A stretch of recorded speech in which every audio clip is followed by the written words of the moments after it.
आज मैं सबसे पहले पॉलिटिकल कॉरिडोर के दर्शकों से फ्लैशबैक में जाने की अपील करती हूँ। याद कीजिए, इलेक्शन स्पेशल पॉलिटिकल कॉरिडोर की जो हमने सीरीज चलाई उसमें सबसे अधिक जोर मैंने किस बात पर दिया था? मजबूत विपक्ष की बात पर। और 10 साल के बाद जो जनादेश हमारे और आपके सामने है उसमें विपक्ष एक बार फिर से ताकतवर दिख रहा है। आजादी के बाद से अब तक अगर सबसे मजबूत या सबसे बड़े आंकड़ों का विपक्ष है तो वो 2024 में है, जो स्वस्थ लोकतंत्र के लिए एक अच्छा संदेश है, जिसकी चर्चा हम लगातार करते हैं, जिसकी उम्मीद भी हम लगातार करते हैं। नमस्कार, मैं हूं अदिति नागर और पांचवें छठे जो फेज की वोटिंग के चलते हम पिछले 2 हफ्तों से राजनीतिक गलियारों की खबरों से जुड़े शो पॉलिटिकल कॉरिडोर को लेकर आपके सामने नहीं आ पाए थे, लेकिन 2024 चुनाव के नतीजे आ चुके हैं और एनडीए को नए नवेले इंडिया गठबंधन ने जबरदस्त टक्कर दे दी है। 400 का नारा देने वाली बीजेपी इस बार अकेले बहुमत का आंकड़ा नहीं छू पाई और एनडीए गठबंधन का कांटा 300 के करीब जाकर अटक गया है। इनफैक्ट 300 अभी हुआ है नहीं हुआ है, लेकिन 293 के आंकड़े पर आ गया है। लेकिन इस चुनाव में हासिल क्या हुआ, अगर इस चुनाव को समझेंगे, डिकोड करेंगे, तो वो कौन सी बड़ी बातें हैं जो निकलकर सामने आई हैं। 2 साल से हाशिए पर, यानी इनफैक्ट ये बात कहें कि 2014 और 2019 2 बार से हाशिए पर पड़े विपक्ष को क्या मिला, तो देखिए 3 बड़ी बातें हैं। पहला, मोदी प्रधानमंत्री बन रहे हैं, लेकिन बीजेपी को मैंडेट पूरा नहीं मिला, यानी बीजेपी मैजिक नंबर को नहीं छू पाई। दूसरी बड़ी बात है कि कांग्रेस को संजीवनी मिली, विपक्ष खड़ा हो गया। और तीसरी सबसे बड़ी बात है कि रीजनल पार्टी एक बार फिर किंग मेकर की भूमिका में आ गई हैं। वही रीजनल पार्टी जिसको भारतीय जनता पार्टी पिछले 2 बार से ये मान रही थी कि रीजनल पार्टी खत्म होनी चाहिए क्योंकि वो लोकतंत्र के लिए अच्छी नहीं है, केवल जो नेशनल पार्टीज हैं, राष्ट्र पार्टी ही रहनी चाहिए। वही रीजनल पार्टी एक बार फिर से इन चुनाव के बाद किंग मेकर की भूमिका में आ गई हैं। और अब भारतीय जनता पार्टी 293 में एनडीए के साथ आई, तो वही विपक्ष 250 के करीब पहुंच गया है। लेकिन एक मजबूत लोकतंत्र के लिए जितना जरूरी है कि विपक्ष का मजबूत होना है, उतना ही जरूरी है आंकड़ों के लिहाज से सत्ताधारी दल का मजबूत होना। लेकिन इस बार ऐसा नहीं हुआ। नतीजे गठबंधन में बार्गेनिंग की खबरें आने लगी हैं और आपने भले ही वो तस्वीर देखी जब नीतीश कुमार ने ये तो कहा कि हमारा पूरा का पूरा समर्थन भाजपा के साथ है, लेकिन उन्होंने ये भी कह दिया कि बिहार के जो काम बचे थे वो अब जल्द पूरे होंगे। यानी कि कहीं ना कहीं between the line pressure tactics अभी चालू है और वो नीतीश कुमार हैं, वो चंद्रबाबू नायडू हैं। जाहिर तौर पर पिछले लंबे समय से जो रीजनल पार्टी कहीं ना कहीं दरकिनार थी, अब वो अपनी बातें मनवाने में शायद कामयाब हो पाए, इस उम्मीद में जरूर है। अब 90 का वो दौर एक बार अपनी आंखों के सामने क्योंकि याद आता है, 90 का वो दौर, क्योंकि वहाँ हालांकि ये बात अलग है कि वहाँ की परिस्थितियाँ अलग थीं, उस दौर की परिस्थितियाँ बहुत अलग थीं, लेकिन सत्ता में गठबंधन की अपनी मजबूरियाँ होती ही हैं। यही वजह थी कि सेंट्रल हॉल में प्रधानमंत्री के भाषण में बार बार जो जिक्र था वो गठबंधन को लेकर था। उन्होंने कहा कि ये जो अलायंस है ये डेवलपमेंट का अलायंस है, ये गुड गवर्नेंस का अलायंस है। उन्होंने सबका जिक्र किया, यहाँ तक कि जो पवन उनके साथ हैं उनको पवन नहीं, उनको आंधी भी बता दिया। तो ज़रूरी है सबको साथ लेकर चलने में। आप उनके ट्वीट से भी यही समझेंगे और उससे इनकार कतई नहीं किया जा सकता कि आपको एकदम से सबको साथ लेकर ही चलना होगा, यानी सबसे सहमति लेकर ही फैसले लेने होंगे। तो आखिर ऐसा क्या हुआ कि वो बीजेपी जो 400 पार का नारा या 270 का नारा देती थी, जो पिछले 2 चुनाव में अकेले बहुमत का आंकड़ा छू चुकी थी, उसके लिए अब अपने सभी घटक दलों को एकजुट करके रखना मजबूरी बन गई है। ऐसा क्या हुआ कि जो पार्टी अकेले, जैसा मैंने कहा, 270 सीटें पाने का लेख आत्मविश्वास में थी, यहाँ तक कि तीसरे फेज तक अमित शाह ने यह कह दिया कि हमने मैजिक नंबर छू लिया है, वो अब घटक दलों के ऊपर डिपेंडेंट हो गई।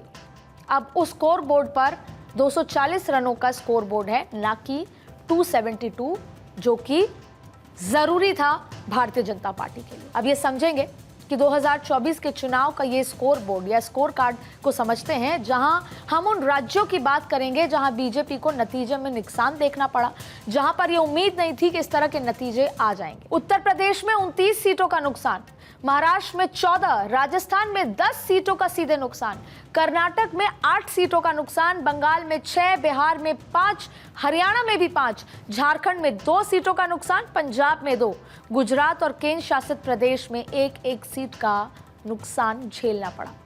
और ये नुकसान नहीं है, ये बहुत बड़ा नतीजा है जिसके चलते आज घटक दलों को साथ लेना और उन पर डिपेंडेंट होना पड़ेगा। कुल मिलाकर बात करें तो 10 राज्य और केंद्र शासित प्रदेश में पिछले चुनाव में जो जीत हुई उसमें 84 सीट्स इस बार बीजेपी हार गई। अब देखिए, सबसे पहले हम उन फैक्टर्स की बात करते हैं जल्दी से जिसकी वजह से बीजेपी सिंगल लार्जेस्ट पार्टी बनकर उभरी लेकिन फुल मैंडेट में नहीं आ पाई। देखिए, पहले बीजेपी का कल्ट, ये उनकी पॉजिटिव बात बता रहे हैं कि क्या वजह है कि इतने बड़े आंकड़े फिर भी भारतीय जनता पार्टी ने छू लिए, सिंगल लार्जेस्ट पार्टी बनी। तो उसकी वजह है Modi cult, Modi image, Modi factor जो अभी भी था। अगर मोदी को एक बार के इस चुनाव से हटा दें तो शायद भारतीय जनता पार्टी 100 के करीब आती। ये मोदी फैक्टर था जिसकी वजह से इतनी बड़ी सीटें जीत पाई। 10 साल के बाद ये प्रो इनकम्बेंसी, प्रधानमंत्री मोदी का चेहरा या करिश्मा कह लीजिए, जिसकी वजह से एनडीए लगातार तीसरी बार सत्ता में आने लायक आंकड़े जुटा पाई, कामयाब रही। और ये अपने आप में एक रिकॉर्ड है।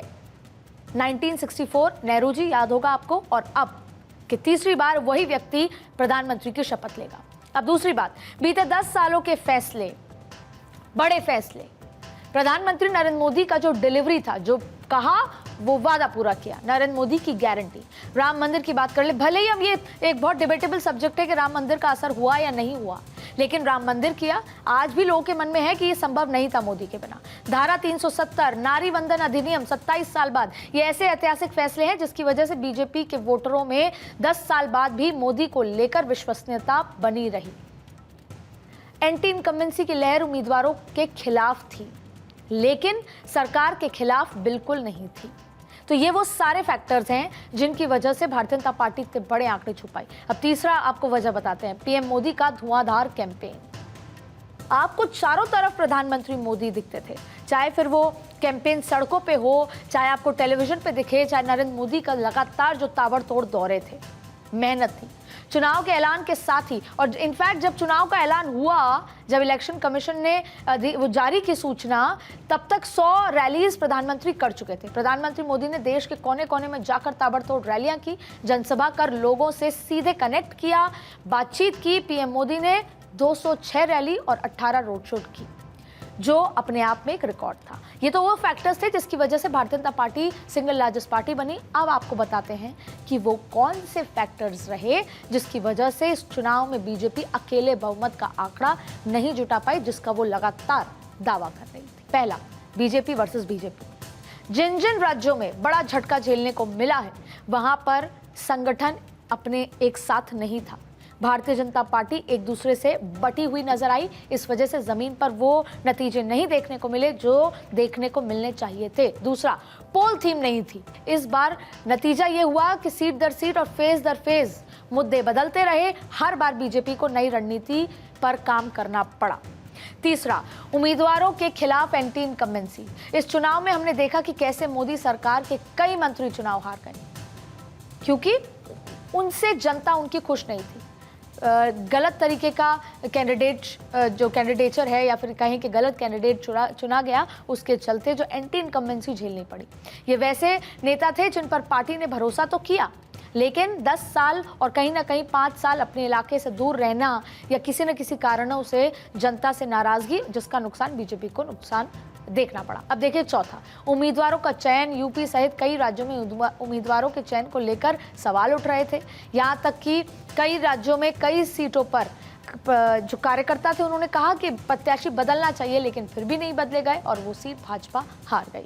पार्टी के आगे इस पर समीक्षा की जाएगी, लेकिन कई सीटों पर बाहर से नेता को इंपोर्ट करके लाने से बीजेपी के जो कार्यकर्ता थे वो भी नाराज रहे। एक बड़ा फैक्टर है, बीजेपी को नुकसान उसका उठाना पड़ा। वर्कर जिससे लड़ता रहता था, अब उसी के लिए चुनाव प्रचार करना था, वोट डलवाने थे, कहीं ना कहीं वर्कर घर बैठ गया, वोटरों को पोलिंग बूथ तक लेकर नहीं आया। पांचवा, मोदी के चेहरे पर आश्रित रहना, ये एक बहुत बड़ा फैक्टर है। बीजेपी नेताओं का इस भरोसे में रहने के चलते मेहनत में कमी आई और भारतीय जनता पार्टी को इसका बड़ा नुकसान झेलना पड़ा। मोदी और सीएम योगी के आसरे भी उत्तर प्रदेश में बैठ गए उम्मीदवार कार्यकर्ता और उसके चलते चुनाव प्रचार से दूरी रखी और ऐसे में वर्कर्स भी घर से नहीं निकले, जिसका बड़ा नुकसान ग्राउंड पर देखने को मिला। छठी बात करते हैं जमीन पर मेहनत की कमी। जैसा हम आपको बता रहे हैं, कहा तो ये भी जा रहा है कि जैसे बूथ कार्यकर्ता वोटरों को बूथ तक लेकर जाते हैं, इस बार कई सीटों पर ऐसा नहीं हुआ। नतीजा, पीएम मोदी के नाम पर जनता ने दोबारा वोट दिया, लेकिन जिन सांसदों और नेताओं से जनता ने दूरी बनाई रखी, उनकी वजह से प्रधानमंत्री नरेंद्र मोदी को नुकसान झेलना पड़ा। सातवीं बात, जाति के आधार पर मोबिलाइजेशन। इस बार विपक्ष इसमें कामयाब रहा कि वो वोट जाति वाइज हो, और जब जातियों पर वोट हुआ तो वो भारतीय जनता पार्टी को महंगा पड़ा। और ऐसे में विपक्ष का वो नैरेटिव, चाहे फिर वो आरक्षण के माध्यम से हो, चाहे वो ओबीसी की बात हो, ये कहीं ना कहीं फायदा हुआ और भारतीय जनता पार्टी को एक बार फिर इसका नुकसान उठाना पड़ा। लेकिन end of the day caste politics her phase में हावी नजर आई और छोटे क्षेत्रीय दलों को उसका फायदा मिला, भाजपा को नुकसान। अब आठवीं बात जो चर्चा में बहुत ज्यादा कही गई, विपक्ष द्वारा बयानों में कही गई कि ओवर यूज ऑफ एजेंसी, और कहीं ना कहीं कई जगह जो स्विंग वोटर्स थे, जो सोच रहे थे किसको वोट दें, उन्होंने इस पॉइंट को बाय किया। विपक्ष ने ईडी, सीबीआई और इनकम टैक्स के गलत इस्तेमाल को लेकर कई आरोप लगाए, जिससे ग्राउंड पर जनता के एक वर्ग में इसे लेकर नैरेटिव सेट हो गया और उसका नुकसान उठाना पड़ा। अब नौवां मुद्दा, 400 पार का नारा। जैसे मैंने आपको बताया, 400 पार का नारा आया, अति आत्मविश्वास के चलते वर्कर ने काम ज्यादा नहीं किया और घर बैठ गए कि 400 पार है, और वोटर भी घर बैठ गए कि 400 पार है। ऐसे में गर्मी में बाहर क्यों निकलना है, ओवर कॉन्फिडेंस के चलते। और ये भी एक बड़ा फैक्टर है कि काफ़ी गर्मी के चलते जो आखिरी के फेज थे उसमें वोटर घर से बाहर नहीं निकला। बोर्डम और फटीग भी एक बड़े फैक्टर माने जाते हैं। उत्तर भारत के कुछ राज्यों में भीषण गर्मी की वजह, जैसा मैंने आपको बताया, और मतदान प्रतिशत में काफ़ी कमी, ये तमाम वो फैक्टर्स हैं जिसके चलते Bharatiya Janata party full mandate में नहीं आ सकी, जिसका वो दावा कर रही है। अब बात करेंगे कि किन राज्यों में किन वजह से, ये एक ओवरऑल फैक्टर्स हैं जो पूरे अक्रॉस कंट्री फैक्टर्स बने बीजेपी के कमियों के, बीजेपी की उस तरह की हार के। लेकिन अब एक एक कर उन राज्यों की बात करते हैं जहां बीजेपी को अधिक नुकसान। सबसे पहले बात देश के सबसे बड़े राज्य जिससे सबसे ज्यादा उम्मीदें थी और जिस राज्य के चलते भारतीय जनता पार्टी ने हमेशा बड़े आंकड़ों की वजह से राज किया, जहां बीजेपी इस बार बहुत ज़्यादा नुकसान उसको उठाना पड़ा। और अपने दम पर जिस तरीके से आंकड़े वो जुटाती थी उत्तर प्रदेश में, वो नहीं जुटा पाई, बल्कि विपक्ष को कमबैक का शानदार प्लेटफॉर्म भी इसी राज्य ने दिया। कभी शायद खुद अखिलेश यादव ने नहीं सोचा होगा कि वो देश में थर्ड लार्जेस्ट पार्टी के रूप में निकल कर आएगी, इस वजह से कि उत्तर प्रदेश ने जाति पर वोट हुआ। और इतना ही नहीं, अमेठी और अयोध्या के नतीजे ने तो पूरे देश को चौंका दिया। अब इसके पीछे कारण क्या है वो आपको बता, कमजोर सोशल इंजीनियरिंग। बीजेपी ने 10 साल पहले अपने सियासी वनवास को खत्म करने के लिए अपने स्वर्ण वोट बैंक को साधते हुए गैर यादव, ओबीसी, गैर जाटव दलितों को जोड़कर नई सोशल इंजीनियरिंग बनाई थी।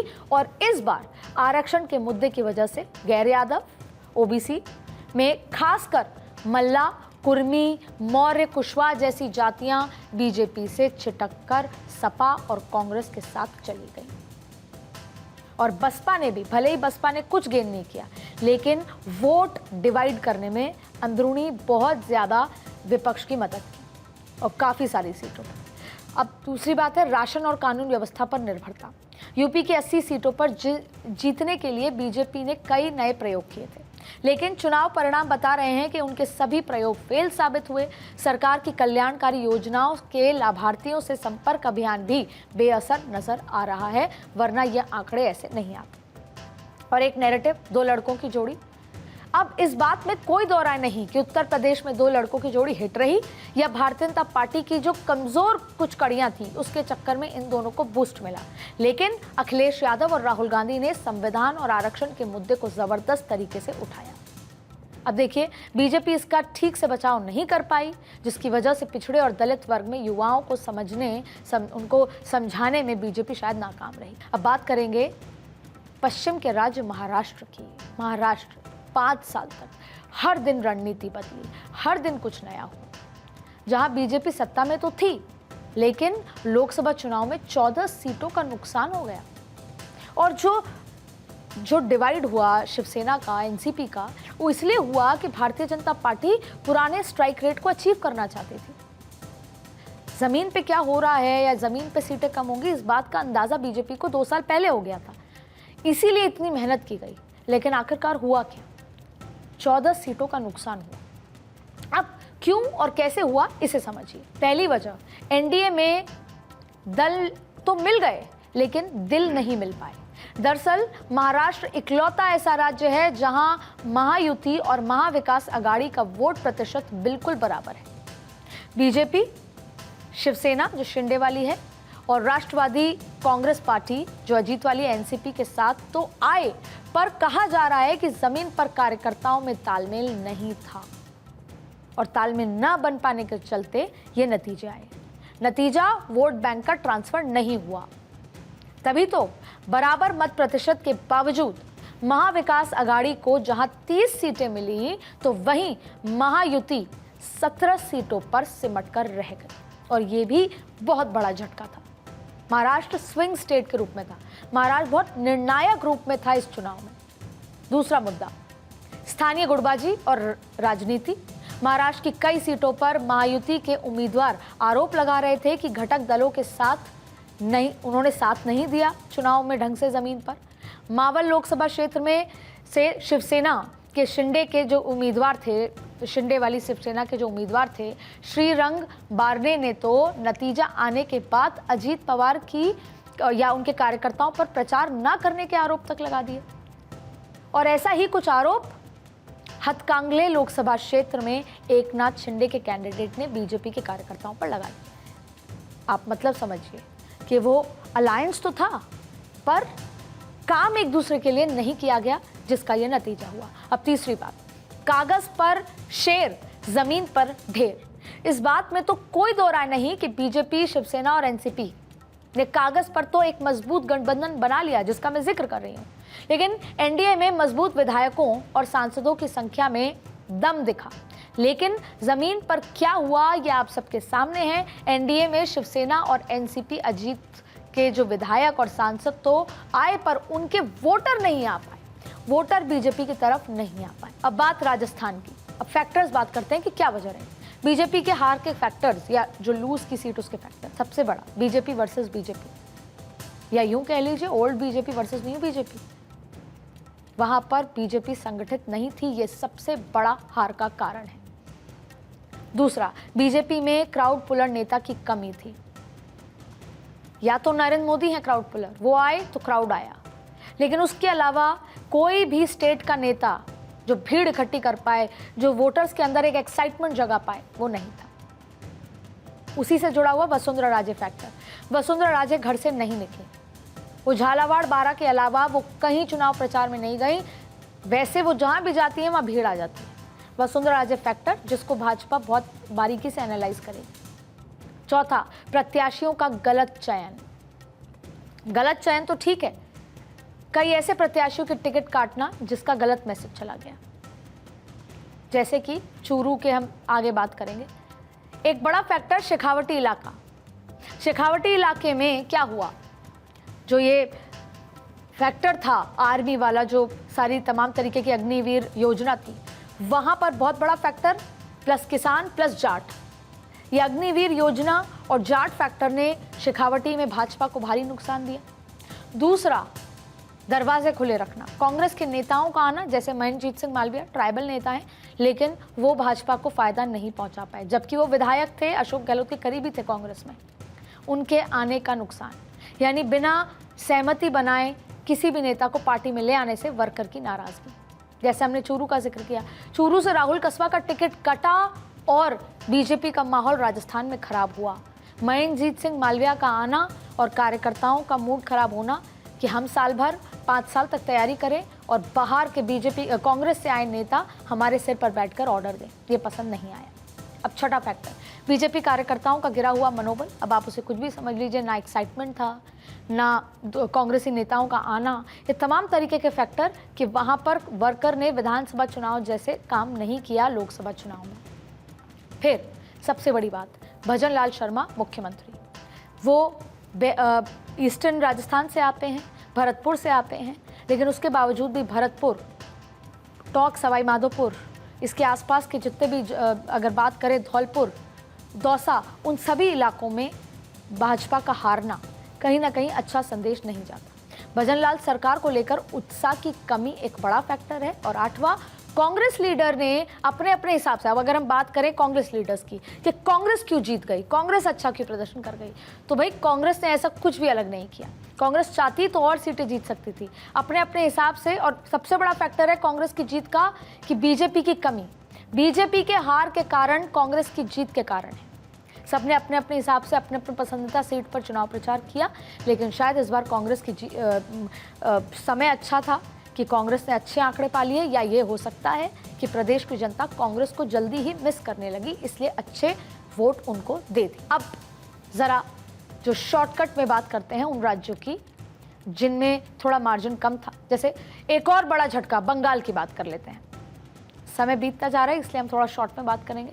बंगाल से भी भारतीय जनता पार्टी को बेहद उम्मीद थी। झारग्राम और जंगल महल जैसी सीटों पर जिस अंतर से बीजेपी की हार हुई, उससे सीट बंटवारे पर भी सवाल खड़े हो रहे हैं, जिसका हम जिक्र कर रहे थे।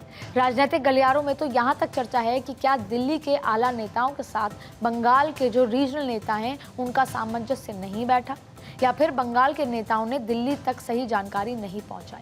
मिसकम्युनिकेशन और गलत चयन प्रत्याशी का। बंगाल में महिला और मुसलमान वोटर का बड़ा रोल है। एम फैक्टर, मोदी, ममता, महिला, मुसलमान, मैसिव मैंडेट, ये बहुत इंटरलिंक्ड है। पर ऐसे में सबसे पहले बीजेपी महिलाओं पर डिपेंडेंट थी, पर ऐसा होता नजर नहीं आ रहा बंगाल में कि महिलाओं ने एक तरफा वोट किया हो। महिला वोटर का गणित समझिए।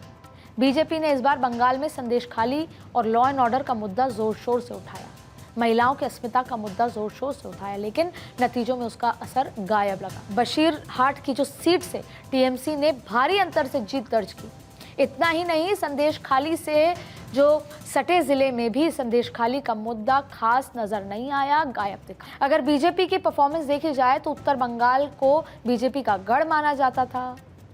और याद कीजिए, चुनाव की शुरुआत से ही पीएम मोदी के साथ साथ बीजेपी के दिग्गजों ने यहाँ पूरी ताकत झोंकी, लेकिन यहाँ भी बीजेपी खास कमाल नहीं दिखा पाई। कूच बिहार से निश्चित प्रमाणिक चुनाव हार गए।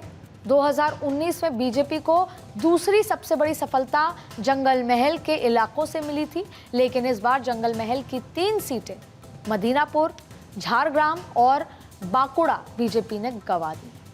ऐसा ही कुछ आपको बिहार में भी मिला। पश्चिम बंगाल गंभीर है और इस पर मंथन किया जाएगा। अब बात है बिहार की, जहां बीजेपी लंबे समय से अपना पैर जमाने की कोशिश में लगी है और बिहार में भी काफ़ी कुछ हुआ। यहाँ तक कि एंड टाइम पे नीतीश बाबू को ले आए, एक्सट्रीमली बैकवर्ड क्लास जो वोटर थे उनके लिए। हालांकि ऐसा लग रहा है बिहार में कि बीजेपी ने यह फैसला लेके सही किया। बिहार में एनडीए को 30 सीटें जरूर मिली हैं, मगर बीजेपी, जेडीयू और लोजपा के वोट बैंक में गिरावट आई है, 8.50% की कमी। वहीं महागठबंधन के प्रमुख दल यानी राजद, कांग्रेस के वोट प्रतिशत में पिछली बार की तुलना 8.50% का इजाफा हुआ से। अब देखिए वजह क्या है। पहला, बेरोजगारी का मुद्दा। बिहार में बेरोजगारी हमेशा से बड़ा प्रभावशाली मुद्दा रहा। विपक्ष ने इस बार इस मुद्दे को बहुत जोर शोर से उठाया और जिसका नतीजा रहा कि बीजेपी और जेडीयू के 9 सीटों का नुकसान हुआ। सीटों के मामले में कर्नाटक भी पीछे नहीं, कर्नाटक ने भी बहुत दुख पहुंचाया। कर्नाटक को दरअसल कैसे देखा जाता था? कर्नाटक को दक्षिण का द्वार, कर्नाटक में सबसे ज्यादा कॉन्फिडेंस, उसके बाद तेलंगाना, लेकिन कर्नाटक में बड़ी संख्या में सीटें हार गई बीजेपी और कर्नाटक में भी बीजेपी को नुकसान हुआ। चुनाव से ठीक पहले सहयोगी दलों के नेता प्रज्वल रेवन्ना, हालांकि प्रज्वल रेवन्ना जेडीएस से आते हैं, सिर्फ अलायंस है, और प्रज्वल रेवन्ना जो जेडीएस के इलाके वाली जो सीटें हैं वहाँ पर नुकसान हुआ, लेकिन भारतीय जनता पार्टी खुद को कम से कम 25 से 23 यहाँ पर मान रही थी। अब प्रज्वल रेवन्ना पर लगे आरोपों से एनडीए के वोटर निराश हुए, जनता निराश हुई और ये सोचा कि पता होने के बावजूद भी अलायंस क्यों किया, इस बात से इनकार नहीं किया जा सकता क्योंकि नतीजे यही बता रहे हैं। बीजेपी कर्नाटक में सभी 25 सीटों पर 28 में से 25 सीटों पर ये मान रही थी कि वो जीतेगी, लेकिन ऐसा नहीं। लेकिन बहरहाल इस नुकसान के बावजूद भी बीजेपी के लिए इस चुनाव में कई उपलब्धियां भी रही हैं, जैसे दक्षिण।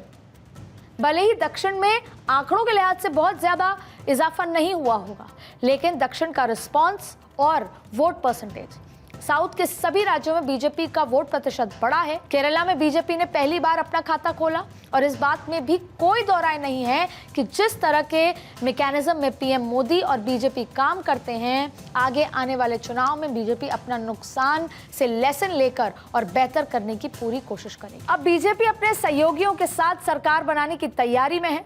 नरेंद्र मोदी एक बार फिर पीएम पद की शपथ लेंगे। उम्मीद है अगले 5 साल में सरकार जनता से किए अपने वादों को पूरा करेगी, जिसका जिक्र मोदी अभी हाल ही में कई बार कर चुके हैं। साथ ही विपक्ष जिस बड़ी उम्मीद के साथ जनता ने विपक्ष को इतना बड़ा मैंडेट दिया है, 10 साल बाद इतनी बड़ी संख्या बल में विपक्ष देखने को मिल रहा है, वो भी विपक्ष की भूमिका पूरे दिल से ईमानदारी से निभाए, वो भी जनता की आवाज को सदन में मजबूती के साथ उठाएगी। देखिए, इस पूरे चुनाव में 2024 के ये बात तो साफ है कि जनता जनार्दन है। जनता को जब जहां जो ठीक लगता है वो वैसे ही फैसले लेती है, भले ही वो मुखर होके अपनी बात ना रखे, लेकिन चुनाव वाले दिन, वोट करने वाले दिन वो अपनी सारी बात अपने एक वोट से कह देती है। इसलिए इस चुनाव के नतीजों के बाद सत्ताधारी दल को और विपक्ष को अपने अपने काम को ईमानदारी से करना होगा और जनता के दिलों में जगह बनानी होगी और जनता को विश्वास दिलाना होगा कि जिस वजह से हमने आपको वोट दिया, इतना बड़ा आंकड़ा दिया, उस पर सत्ताधारी दल भी और विपक्ष पूरी तरीके से खरा उतरा है।